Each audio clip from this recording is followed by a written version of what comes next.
Buenas tardes a todas y a todos. A nombre del Instituto Veracruzano de la Cultura y de la Galería de Arte Contemporáneo de Jalapa, les damos la bienvenida y los saludamos en Artistas Jóvenes en la Escena Contemporánea, donde conversamos con artistas que producen en la actualidad en el estado de Veracruz. En esta ocasión nos encontramos muy contentas porque nos acompaña Thalía Montiel Zacarías, quien es creadora visual. Buenas tardes, Thalía, muchas gracias por estar aquí. Hola a todos y gracias por la invitación. No, hombre, es un placer tenerte aquí. Cuéntanos un poquito, para empezar la plática, sobre tu decisión por emplear la fotografía como un medio artístico. En tu síntesis curricular que estuvimos revisando se menciona que eres licenciada en Ciencias de la Comunicación por la Universidad Veracruzana, donde seguramente tuviste varios acercamientos al empleo de la fotografía y sus procesos. Pero, ¿por qué has decidido retomarla para producir piezas relacionadas específicamente con el mundo del arte? Pues el estudio de la imagen es algo que me ha interesado desde hace muchos años. Quizá en un principio como algo más lúdico, como un medio de refugio, pero pues ya fue como a partir de la licenciatura y de la maestría, que ya leyendo como pues varias cosas, sobre todo sobre la sintaxis visual y aprendiendo que se pueden crear discursos a través de la yuxtaposición de imágenes y todo eso, es que yo empiezo ya como a generar cierta curiosidad por la elaboración de discursos a través de imágenes. Justamente hace unos días que estaba yo dando unas clases sobre historia del arte, veíamos en un apartado cómo lo que mencionas, la yuxtaposición de distintas imágenes, permite ir configurando o replanteándose una realidad específica, ¿no? Y generar nuevos campos de sentido. Bueno, eso como comentario. En este sentido, sin embargo, otro elemento que es característico de tu trabajo tiene que ver con la experimentación de los procesos de la fotografía, pero también con la intervención de los registros fotográficos que ya se han realizado, que vas encontrando sobre todo en los archivos familiares o en otro tipo de archivos. Al respecto, ¿qué discursos o narrativas consideras que se pueden generar mediante la manipulación de las fotografías? Digamos, tanto en sus procesos como ya las obtenidas y que, digamos, a posteriori se van manipulando. Pues yo creo que eso es un mundo inmerso, ¿no? O sea, ya hay muchas teorías sobre la reapropiación, la posfotografía, el found footage, ¿no? Y bueno, independientemente de lo que cada teoría o corriente te puede decir, yo creo que en mi caso siempre ha partido de una necesidad de autoexploración o de autoconocimiento. De hecho, yo creo que he ido un poco como mutando, quizá mis primeros ejercicios ya como de series, o sea, aunque pues la fotografía siempre me había gustado como, si acaso, como un registro o algo así, ya como estas lecturas que tuve en la licenciatura y posteriormente en la maestría, iba más como a la articulación del discurso y quitarle un poco como ese sentido de la verdad a la fotografía, ¿no? Entonces yo creo que cuando nosotros iniciamos ya diciendo, bueno, es que eso de que es una captura de realidad, ya no, realmente hay un montón de cosas, ahí empiezan a surgir como muchas corrientes, muchos pensamientos, y por ejemplo en mis primeros ejercicios, después de salir ya de la maestría y querer como un poco salirme, descansar de la academia y todo, es que yo empiezo a viajar acompañada de mi cámara, y ahí es donde yo empiezo realmente a generar un diálogo conmigo misma, y lejos como de querer capturar el día a día de los lugares que yo visitaba o cosas así, más bien trataba de buscar ciertas respuestas a las preguntas que yo tenía como desde mi interior, en un lado como más emocional, partiendo de eso, ¿no? De que quizá, no sé, un paisaje nublado, un sendero o algo, podía ayudarme a articular un discurso que pudiera generar cierta emoción, más allá que hablara del lugar propio de donde yo estaba tomando las fotografías, ¿no? Eso como en un principio, y ya en este segundo proyecto que es Habitar el Recuerdo, que ya trato directamente con las fotografías del álbum familiar, nuevamente viene siendo como una autoexploración, pero ahora sí ya como en un sentido de reinterpretación y resignificación propio de la postfotografía, en el sentido en que saco la imagen de su sentido original para yo darle otro que atraviesa por un proceso de exploración en el que conjunto tanto técnicas digitales como también procesos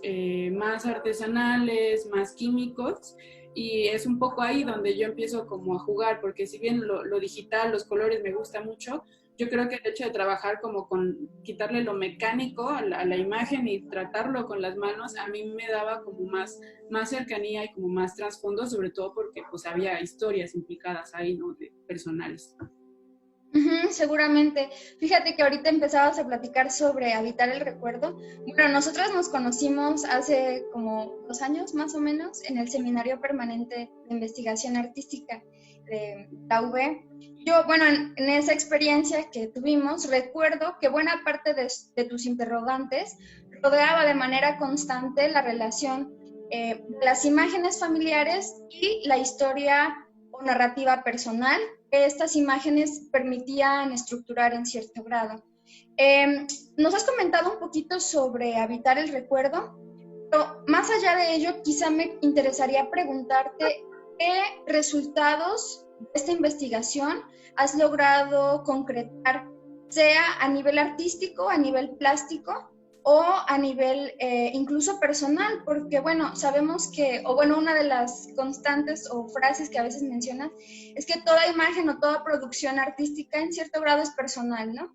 Sí, sin lugar a dudas el espectador o el público tiene un papel importantísimo en la ecuación final, ¿no? Es quien le da cierto tipo de lectura y retroalimenta la obra. Pero digamos que como producción personal está todo el tiempo cruzándose narrativas, historias, discursos. En este caso tienen que ver con la historia familiar. Bueno, entonces más bien mi pregunta, ya no quiero abusar de la palabra, es ¿cuáles han sido algunos de estos resultados que esta investigación permitió observar a ti? Pues yo creo que, no sé si hablar de resultados, pero quizás sí de hallazgos.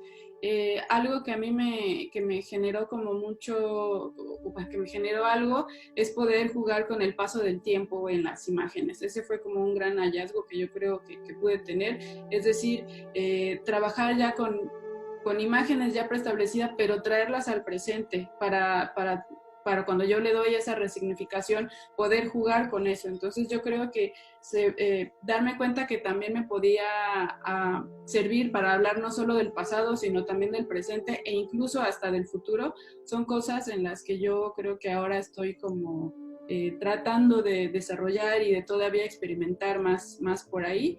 Y también ya en un aspecto mucho más técnico, pues el manejo de la fotografía química. Si bien yo fui como de las generaciones en las que en la Facultad de Comunicación todavía pude trabajar en el cuarto oscuro, no fue así como tan clavado en ese momento de haber sabido como toda esta magia que venía, quizá le hubiera prestado como más atención. Es apenas que yo empiezo ya como a trabajar más con lo químico, sobre todo con la cianotipia, porque yo estoy fascinada con ese proceso, porque no requiero obligadamente un cuarto oscuro. Sí se puede privilegiar, pero no es obligadamente necesario. Tiene muchos más soportes aparte del papel, tiene otros formatos. Entonces, este sí quizá yo podría decirlo como un gran hallazgo, aunque lo chistoso es que, aunque el pretexto fue el proyecto, al final ya no entró en el proyecto y terminó siendo como parte de otro proyecto, pero sí fue como un hallazgo de poder reencontrarme con ese proceso de la fotografía química. En otro conversatorio que sostuve con Tania Jimena, en alguna parte platicamos un poquito sobre eso, ¿no? Sobre cómo en el proceso artístico, como según ella, evoluciona como una espiral. Y como, yo siento que como ella lo piensa un poco como una concha de caracol, no sé cómo explicarlo, ¿no? Entonces ella dice, bueno, es que para que ahora yo pueda hacer esto, tuve que haber hecho un montón de otras cosas en el pasado y es imposible pensar que yo ahora esté pensando y produciendo bajo los mismos términos, pero existe un hilo que todavía les permite dar continuidad. Aunque son cosas distintas, hay algo que los une. Y a mí eso, como pensarlo, un poco ahorita me acordé, ¿no? Pensarlo en términos del proceso creativo me pareció súper pertinente y muy interesante. Sí.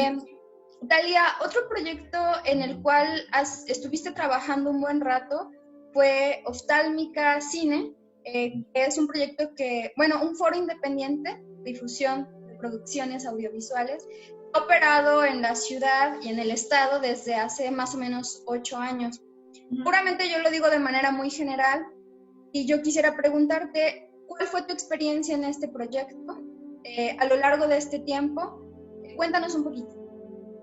Ok, pues algo de lo que yo rescato mucho del proyecto es sobre todo la experiencia, porque para mí fue una oportunidad de poner en práctica todo lo que yo había estado leyendo precisamente del análisis de la imagen.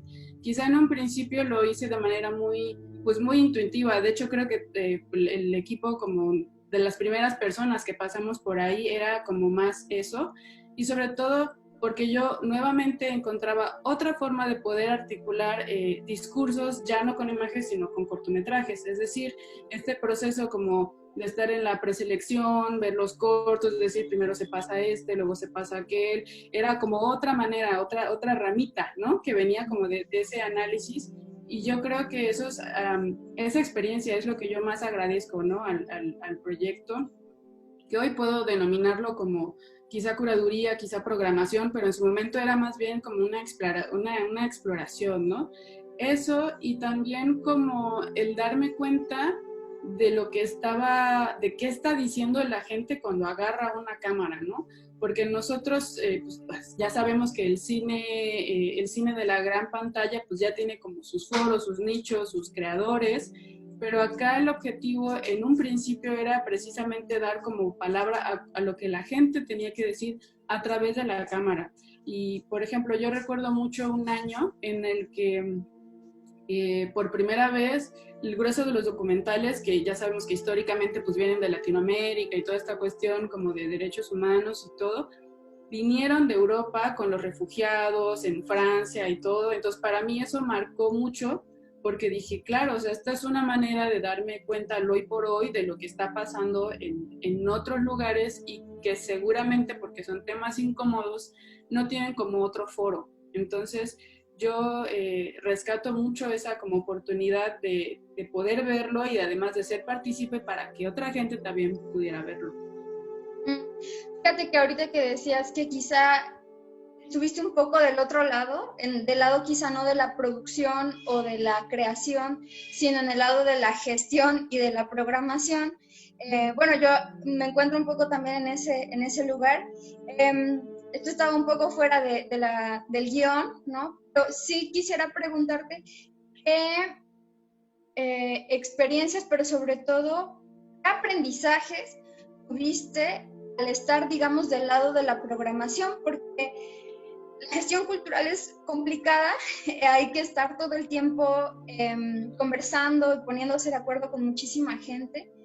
Y yo creo que es una parte fundamental que engloba el círculo y el circuito de la producción del arte, porque, como decíamos hace rato, ¿no? El destinatario final, al final del día, es el espectador. Y en ocasiones, bueno, pero para que esto se pueda, para que este circuito se esté habilitando de manera constante, el gestor es una pieza clave. ¿Qué aprendizajes tuviste tú en este sentido, participando en Oftálmica Cine? Pues yo creo que entender un poco cómo funciona esta cuestión pública, desde las casas de cultura, los apoyos, las convocatorias, ¿no? Entender como también que hay muchas maneras de realizarlo, que no es únicamente monetario, porque hay algo que decir, es que el proyecto pues siempre ha sido como muy apoyado por otros agentes de la misma sociedad, que han apoyado como a que esto realmente pase, ¿no? O sea, desde restauranteros hasta talleristas, hasta asistentes de fotografía, un montón de gente que atraviesa. Y yo creo que ese como trabajo colaborativo es algo como pues muy importante. Y ahora en un sentido ya como más personal, con lo que yo más me quedo y en este lado de la programación es precisamente lo que dices, de entablar como un diálogo con el público, lo que algunos llaman formación de público, pero sobre todo entender que cuando nosotros estamos como armando una línea, al final vamos a mantener un diálogo con un espectador que no conocemos. Entonces, esa como, digamos, como discusión entre decir, bueno, yo no voy a, perdón, pero yo no voy a programar para mis amigos, yo voy a programar como algo más general, algo que quizá no sea como tan específico, porque aunque no es que no crean las especialidades, pero yo creo que si lo haces muy específico, al mismo tiempo lo haces más chiquito y no puede llegar a tanta gente. Entonces, como poder nivelar entre querer generar un discurso, entre sí tener como ciertos detalles no tan fáciles, es decir, exigir al espectador que piense, o sea, porque no vamos a ver películas palomeras, sino que también tiene que poner como su parte activa, pero tampoco como tanto que al final sea como que no lo incluya, ¿no? Entonces, encontrar esta línea es muy delgada y es algo que yo estoy, repito, como agradecida de haber aprendido ahí. Uh-huh. ¿Y tú dirías que estos aprendizajes que tuviste, entre comillas, fuera del campo de la creación, contribuyeron en cierto grado al otro lado, al lado de tu propia producción artística, Sí, o se mantuvieron separados? yo, bueno, es que a mí me gusta siempre entenderlo como algo orgánico, ¿no? O sea, en estos dos grandes campos que a veces dice que está peleado como entre la práctica y la teoría o el discurso, yo creo que uno no es nada sin el otro. Entonces, sí me ha servido porque yo veía cómo algunas personas podían resolver ciertas cosas, desde el discurso hasta la técnica, hasta un montón de cosas, ¿no? Otra cosa que, bueno, también no mencioné es que ahora también estoy como docente y entonces el hecho de haber pasado por todos estos cortos, por entender que quizás son soluciones que alguien que no tiene el gran presupuesto, pero sí la gran como ya sea imaginación o ya sea el conecte para resolverlo, se puede, ¿no? Entonces yo creo que cuando uno está como docente, también es importante como transmitir eso, decir, bueno, no hay una única manera, hay muchas, ¿no? Y entonces empezar como a aventar pequeñas semillitas que yo he visto y ya para que pues los alumnos puedan ir agarrando ahí su propio camino, ¿no? Su propia percepción de lo que uno les pasa. Sí, justo de esto también platicaba el otro día con Alejandra Bolaños, ¿no? Que una característica del arte contemporáneo y de la producción de arte contemporáneo es que no existe la unicidad, el camino valga para todos los casos y por siempre y para siempre, sino la multiplicidad, la diversificación de opciones. Sin lugar a dudas, yo creo que en ese sentido, en general, todo productor de arte habla sobre la diversidad de posibilidades, que tienen que ejercitar cómo resolver una problemática X desde distintos ángulos, desde distintas maneras. Lía, en este momento quisiéramos saber si estás realizando otros proyectos que vengan, que estén en puerta y si pudieras compartirnos un poquito más de ellos. Sí, pues bueno, como te comentaba hace rato, a partir de esta serie de Habitar el Recuerdo que yo empiezo ya a experimentar como con procesos fotográficos, como ya no quedó incluido ahí, el otro proyecto que ahora tengo es precisamente tallerear este tipo de propuestas para que personas que quieran trabajar con sus propias, ya sean fotografías de sus familiares, sus amigos, del novio, de quien sea, puedan acercarse a esta como reinterpretación a partir de procesos mucho más manuales. He tenido la oportunidad de estar bueno, estuve en el Festival de Alas y Raíces, ahí trabajé con niños, en otras casas de cultura, donde ya trabajé con adultos mayores, también fue hermoso como ver las fotografías que ellos llevaban. Entonces, digamos que es como un proyecto que va a la par. En algunas ocasiones, ya depende ahora sí como la institución, puede ser algo como muy práctico o puede ser ya algo como mucho más, pues ya más teórico, más pensado. Aunque por desgracia con esto del COVID y los grupos y los talleres, pues ese es el taller, bueno, eso es como lo que yo estaba manejando, estos talleres. No sé qué va a pasar, depende un poco pues de esta nueva dinámica de relación social, pero bueno, ahí iré tratando de acoplarme. Me parece muy afortunada la idea de compartir tus experiencias, compartir las herramientas, compartir tus aprendizajes, para que cada quien utilizando ese proceso y otros que formarán sobre la marcha, seguramente, puedan ir planteándose un poco esta cuestión que tiene que ver con la historia familiar, con los recuerdos personales. Yo creo que en ese sentido es, no sé, muchas felicidades, Thalía, porque conocemos en ocasiones algunos artistas que dicen, mi proyecto es yo llevo la cultura, yo llevo la producción, ¿no? Y ustedes consúmanla. Y aquí un poco la idea, por lo que entiendo, es lo inverso, ¿no? Es, aquí hay unas herramientas he formulado, este es mi cuerpo de trabajo, estos son algunos procedimientos que pueden sacar ustedes, que pueden obtener ustedes, y yo creo que eso vaya, muchas felicidades, Thalía. Gracias. Bueno. Ojalá se puedan seguir realizando con todo sí, esto. ¿No has pensado llevarlo en línea? Sí, pues hace poco salió una convocatoria para llevarlo en línea, mandé propuesta, pero pues ya se verá en su momento. Tendrá que pasar por un jurado y todo. Seguramente, y ahora todo es un poquito más lento todavía. Sí. Bueno, Thalía, agradezco muchísimo que nos hayas acompañado en este miércoles de conversatorio. Les agradezco mucho a ustedes que también estén aquí. Les comento que en la próxima sesión charlaremos con Pablo Segura, que también es un artista visual veracruzano. Les invitamos a sintonizarnos de nuevo a las 6 de la tarde en Artistas Jóvenes en la Escena Contemporánea. Thalía, muchísimas gracias por estar aquí y por compartirnos tus experiencias. ¿En dónde podemos conocer un poquito más de tu trabajo? Pues actualmente tengo una página web que es cargocollective.com/Thalía Mont, Thalía sin H y Mont con doble T. Ahí pueden ver parte de las series en las que, bueno, de las que comenté, de las series de viaje, esta serie de Habitar el Recuerdo y algunos resultados que he tenido de los talleres de cianotipia que he impartido. Bueno, muchísimas gracias, Thalía. Buenas tardes y nos vemos pronto. Bye. Hasta luego.